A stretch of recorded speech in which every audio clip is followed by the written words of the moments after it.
Folks, I just told ChatGPT to analyze discussions on Reddit and automatically turn the insights into a Twitter thread. And it actually worked. I didn't even open a single app. This isn't a fantasy. This isn't a demo. All of this is happening right now through a tool called Rube. At its core, Rube lets any AI chat directly interact with over 600 real apps. My name is Ryan, and what I'm about to show you might completely change how you think about what AI can actually do. In this video, I'll walk you through what Rube really does and why it might be the missing piece in your productivity setup. And guys, after the video, make sure to check the links in the description. There might be some nice discounts there. Let's jump right in. First, let's clear something up. Rube is not another dashboard you need to babysit, and it's not another plugin you constantly have to maintain. It's more like a bridge. On one side, you have the AI chat you already use. On the other side, you have all those apps that usually demand your time and attention. What really makes Rube stand out is how seamlessly it fits into your existing workflow. You don't need to open new services. You don't need to switch between windows. You simply stay inside the chat you're already familiar with. Give a natural, simple instruction, and Rube handles the execution in the background. Whether it's working with documents or pulling data, it runs the entire workflow for you and delivers the result right back into the conversation. Another feature that really deserves attention is Rube's memory. Once you connect your accounts, Rube remembers that setup across sessions. That means no repeated authorizations and no reconnecting every single time. You log in once, and from that point on, it works like a long-term assistant that understands your environment and context. This design also removes a lot of technical headaches. You don't have to fix broken integrations. You don't have to deal with messy formats. All of that invisible plumbing is handled quietly in the background. You just focus on one thing, the result. And this isn't just about convenience. Every time you avoid switching apps, every time you skip manual copy-paste work, you're reclaiming time you normally lose. If you've ever been overwhelmed by dozens of open tabs, you know exactly how valuable that is. Getting started with Rube is refreshingly simple. I open the website and the page is clean and straightforward. The first thing you see is the app marketplace. And to be fair, they really do deliver on the promise of hundreds of apps. Everything is neatly organized by category: developer tools, CRM, productivity, and more. No matter what your workflow looks like, there's a very good chance you'll find what you need here. Next, we move into the dashboard. You're greeted with a chat interface that feels instantly familiar. Rube also provides example prompts, so you're not starting from a blank page. This is where you manage all your connected apps as well. At first, the list is empty, so let's connect Gmail.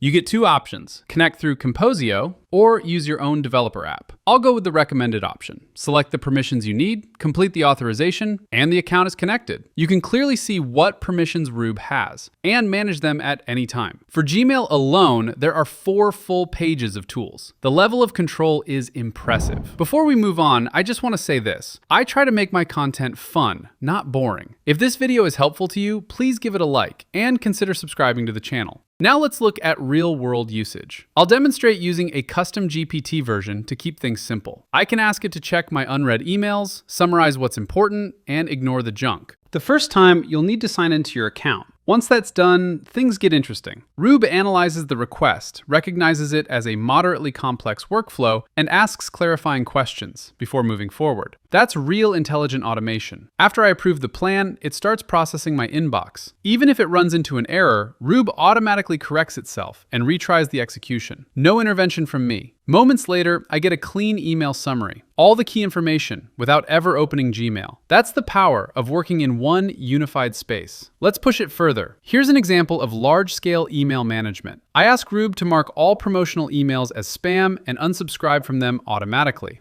You can see how it breaks down the request, creates an execution plan, and performs bulk actions across my inbox. When I later check Gmail, those promotional emails are already in spam. Doing this manually would normally take a significant amount of time. Now for a more advanced example. I ask Rube to analyze the top 5 Reddit posts about productivity tools and turn those insights into a Twitter thread. First, it guides me through connecting Reddit. The process is identical to Gmail. Once connected, it fetches the posts, generates summaries with links, and drafts a complete Twitter thread. Then it asks if I want to auto-publish. I approve it, and the thread is published directly to my account. I never opened Reddit. I never opened Twitter. This is a full research to publication workflow, handled entirely by Rube. And this highlights something important. You're no longer jumping between platforms. You're no longer manually organizing information. Rube handles entire workflows, not just individual steps. One instruction, multiple apps, Zero context switching. To wrap things up, Rube isn't adding more clutter to your setup. It's removing noise. It gives you a clean, unified space to focus on what actually matters. Whether it's emails, reports, or client communication, it feels like having a truly reliable assistant inside your chat. That kind of support makes a real difference in day-to-day work. If you're curious, head over to rube.app and see how quickly it can save you time. What's the most frustrating part of your current workflow that you wish AI could just handle for you? Drop your thoughts in the comments, and don't forget to check the links in the description. You might find some discounts there. As always, thanks for watching. Don't forget to like and subscribe, and I'll see you in the next one.